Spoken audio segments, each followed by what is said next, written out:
Hello my dear students, are you safe at home? Okay, today we are going to start our new chapter, chapter 10, Very Far, A Little Far. In this chapter, we are going to study about the different means of communication. Dear children, do you know what is communication? Yes, communication is the process of exchanging information by speaking, writing, or using some other media. Okay, once more children, say along with me. Communication is the process of exchanging information by speaking, writing, or using some other media. In your textbook, we can see a picture and some writings. Say children, what do you see in this picture? Yes, the boy and his grandfather is checking the messages in computer. And the boy says that they have received a wedding invitation from America. By hearing this, the grandpa was surprised and he says that he didn't see any postman. Then how can we receive this invitation? My dear children, did you think how the family received the wedding invitation? Yes, it is through the email. The family received the wedding invitation from America. Do you know what is email? Email or electronic mail is a method of exchanging messages, that means mails, between people using electronic device such as computer, mobile phones, etc. Okay children, did you understand about email? So, through this email we can send messages, that means mails, from far off places to our relatives and friends.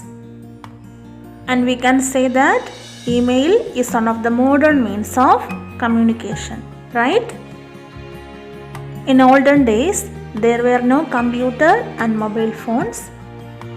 So, the communication system in olden days was not like what we have today. In olden days, people exchanged their information by using pigeons. Trained pigeons were used to exchange messages. During war, pigeons were used for exchanging messages and to send messages from land to ship. These trained pigeons would return to its original place after delivering the messages. So, exchanging messages by using pigeons were the most important means of communication in olden days. Okay children, did you understand? Dear children, do you know the other means of communication used in olden days? Okay, so let's discuss about the other means of communication in olden days. Perimbara is the instrument used for exchanging messages in olden days. It is played by using sticks on both sides.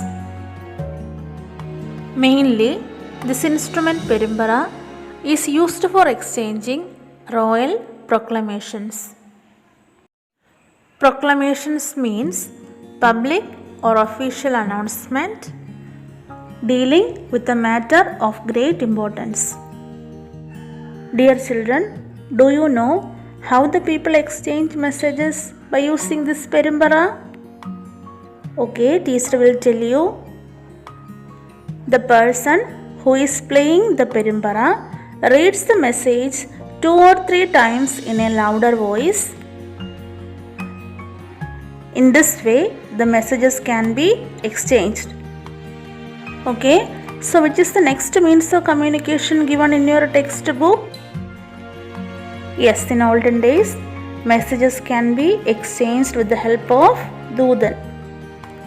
In English, we can say this Dudan as messenger So, this messengers carries the written messages from one place to another. Okay, so which is the next means of communication given in your textbook? Yes, with the help of Anjalotakaran. Anjalotakaran is also known as mail runner. So, these mail runners carry messages written in letters with the help of the address given in the letters. So, these are the ways in which people exchange their information in olden days. Okay dears, did you understand? Okay, so now I am going to give you an activity. It is given in your textbook of page number 109. You have to write down the methods used for exchanging information in nowadays. Okay children, I hope you understand the topics that we discussed on today. Now it's time for winding up our today's class. Thank you.